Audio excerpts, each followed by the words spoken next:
दोस्तों स्वागत है आप सभी का अपने चैनल अमन प्रैक्टिस के जिसपे। जैसा कि दोस्तों आज 7 जनवरी और 7 जनवरी की दोस्तों आपका थर्ड शिफ्ट का भी FCI EG3 का एग्जाम दोस्तों समाप्त हो गया है। तो आज की इस वीडियो में हम लोग देखेंगे 7 जनवरी थर्ड शिफ्ट में पूछे गए जीके जीएस के सभी प्रश्न। तो दोस्तों 1 जनवरी के लगभग जो मैंने आपका एनालिसिस कराया था उसमें से 50% प्रश्न दोस्तों आपका आज के शिफ्ट में छपे हैं। तो चलिए वीडियो को पूरा देख लेते हैं। इससे पहले चैनल पे आप नए हैं, चैनल को सब्सक्राइब कर लीजिएगा, नोटिफिकेशन बेल को ऑल पे क्लिक कर लीजिएगा ताकि FCI EG3 से हर पल अपडेट आपको सबसे पहले मिलते रहे। तो चलिए वीडियो को शुरू करते हैं।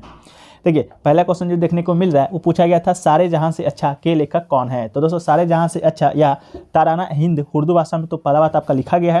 ये देश प्रेम का एक गजल है जो कि भारतीय स्वतंत्रता संग्राम के दौरान ब्रिटिश राज के विरोध का प्रतीक बना है, जिसे आज भी देशभक्ति के गीत के रूप में गाया जाता है। इसे अनौपचारिक रूप से भारत के राष्ट्रीय गीत का दर्जा प्राप्त है। इस गीत को प्रसिद्ध शायर मोहम्मद इकबाल ने कब 1905 में लिखा था। तो दोस्तों इसका राइट आंसर आपका मोहम्मद इकबाल आपका हो जाएगा। इसके अलावा दोस्तों पूछा गया था सम्राट अशोक के पिता का नाम क्या है। तो चक्रवर्ती सम्राट अशोक के जो पिता का नाम है दोस्तों आपके बिंदुसार है और माता का नाम दोस्तों आपका रानी धर्मा है। लंका की परंपरा के अनुसार बिंदुसार की 16 पट रानियों और 101 पुत्रों का उल्लेख है। पुत्रों के केवल तीन के नाम उल्लेख मिलते हैं। पहला सुसीम जो कि सबसे बड़ा था, अशोक और तीसरे जो कि दोस्तों सम्राट अशोक आपका बना था।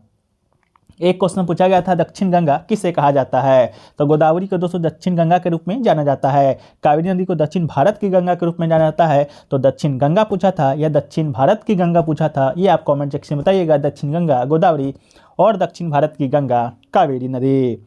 एक क्वेश्चन पूछा गया दोस्तों फीफा वर्ल्ड कप 2022 में गोल्डन बॉल का अवार्ड किसे दिया गया है। ये क्वेश्चन दोस्तों आपको हमने 1 जनवरी के शिफ्ट में भी कराया था जब आपका मेजबान देश पूछा गया था।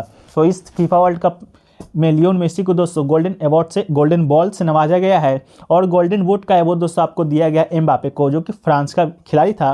फ्रांस दोस्तों उप विजेता रहा था और थर्ड पायदान पे रहा था आपका देश क्रोएशिया और दोस्तों आपका जो विजेता बना था आपका अर्जेंटीना बना था। ठीक है, तो दोस्तों आपका उन्होंने खेल के दौरान 7 गोल और 3 असिस्ट किए थे। तो गोल्डन बॉल का अवार्ड मेसी को दिया गया, गोल्डन बूट का अवार्ड एम्बापे को दिया गया है। ठीक है, मेजबान हुआ था कतर में। एक क्वेश्चन पूछा गया दोस्तों गुलाम वंश के संस्थापक कौन है। तो गुलाम वंश के संस्थापक कुतुबुद्दीन ऐबक बिल्कुल राइट आंसर हो जाएगा, जो कि दोस्तों आपका 12 जून 1206 ईस्वी को इसका राज्याभिषेक आपका हुआ था और इसी दिन आपका पहला बार गुलाम वंश की स्थापना हुई थी। और ये अपनी राजधानी कहाँ बनाया था। तो दोस्तों लाहौर में बनाया था। लाहौर आप लोग जानते होंगे कहाँ पर है कमेंट सेक्शन में बताइएगा। एक क्वेश्चन है कि क्षेत्रफल के अनुसार सबसे ज़्यादा नेशनल पार्क दोस्तों किस राज्य में है। तो दोस्तों भारत के मध्य प्रदेश में राष्ट्रीय उद्यानों की संख्या 10 सबसे अधिक है। तो दोस्तों आपका मध्य प्रदेश बिल्कुल राइट आंसर हो जाएगा। इसके बाद दोस्तों अंडमान और निकोबार 9 राष्ट्रीय उद्यानों के साथ दूसरे नंबर पर है और मिजोरम और हरियाणा में 2 राष्ट्रीय उद्यान है, जबकि तेलंगाना में 3 राष्ट्रीय उद्यान है। तो दोस्तों आपका मध्य प्रदेश राइट आंसर हो जाएगा। एक क्वेश्चन पूछा गया दोस्तों सुकन्या समृद्धि योजना के लिए मिनिमम एज कितना होना चाहिए। तो ये योजना दोस्तों आपका बेटी के लिए है। योजना के तहत माता पिता या कानूनी अभिभावक बेटी के जन्म लेने के बाद 10 साल से पहले उम्र तक उसके नाम अकाउंट खोल सकते हैं। उसका संचालन बेटी के 10 वर्षों तक होने तक कर सकते हैं। तो 10 वर्ष आपका बिल्कुल राइट आंसर हो जाएगा। एक क्वेश्चन पूछा गया पेटा अवार्ड किसे दिया गया है। तो बॉलीवुड जो अभिनेत्री हैं सोनाक्षी सिन्हा को पेटा इंडिया के 2022 पर्सन ऑफ द ईयर के खिताब से नवाजा गया है। पेटा ने फैशन इंडस्ट्री में सिर्फ जानवरों की खालों के लिए मारे गए जानवरों को बचाने में मदद करने वाले कुत्तों बिल्लियों की जरूरत और देखभाल के लिए लोगों में जागरूकता लाने के लिए उन्हें यह अवार्ड सम्मान दिया है। एक क्वेश्चन पूछा गया है नालंदा विश्वविद्यालय किस राज्य में स्थित है। तो नालंदा भारत के बिहार प्रांत का एक जिला है जिसका मुख्यालय बिहार शरीफ है। तो नालंदा विश्वविद्यालय दोस्तों आपका बिहार में स्थित है। यह प्राचीन इतिहास के लिए सबसे विश्व प्रसिद्ध है। विश्व का सबसे पुराना नालंदा विश्वविद्यालय के अवशेष आज भी आपको मिलते हैं, जहाँ सुदूर देश से छात्र अध्ययन के लिए भारत आते थे। एक क्वेश्चन पूछा गया है भारत का सबसे लंबा कैनाल कौन सा है। तो सही उत्तर दोस्तों आपका इंदिरा गांधी नहर हो जाएगा। इंदिरा गांधी नहर भारत का सबसे लंबा नहर है। नहर की कुल लंबाई लगभग 650 किलोमीटर है। 204 किलोमीटर इंदिरा गांधी फीडर नहर प्लस 445 किलोमीटर इंदिरा गांधी मुख्य नहर, कुल लंबाई दोस्तों आपका 1095 किलोमीटर है। एक क्वेश्चन पूछा गया है EYDI के पहले चेयरमैन कौन है। तो वर्तमान में दोस्तों आपका सौरभ गर्ग जी हैं, लेकिन पहला का पूछा गया था तो पहला दोस्तों आपका नंदन नीलकेनी भी हो जाएगा।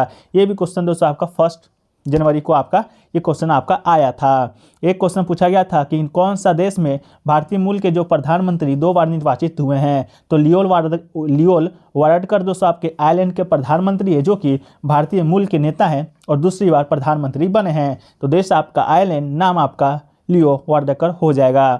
एक क्वेश्चन पूछा गया है हल्दी घाटी का युद्ध से संबंधित कोई क्वेश्चन पूछा गया था दोस्तों। तो हल्दी घाटी का युद्ध दोस्तों 18 जून 1576 को मेवाड़ के महाराणा प्रताप का समर्थन करने वाले घुड़सवारों और धनुधारियों और मुगल सम्राट अकबर की सेना के बीच लड़ा गया था, जिसका नेतृत्व आमेर के राजा मानसिंह प्रथम ने किया था। इस युद्ध में महाराणा प्रताप को मुख्य रूप से विलियम जाति का सहयोग मिला था। एक क्वेश्चन पूछा गया था पहला सत्याग्रह से, तो गांधी जी के नेतृत्व में बिहार के चंपारण के जिले में दोस्तों सन 1917 में एक सत्याग्रह हुआ था, जो कि चंपारण सत्याग्रह के नाम से जाना जाता है। गांधी जी के नेतृत्व में किया गया यह पहला सत्याग्रह था।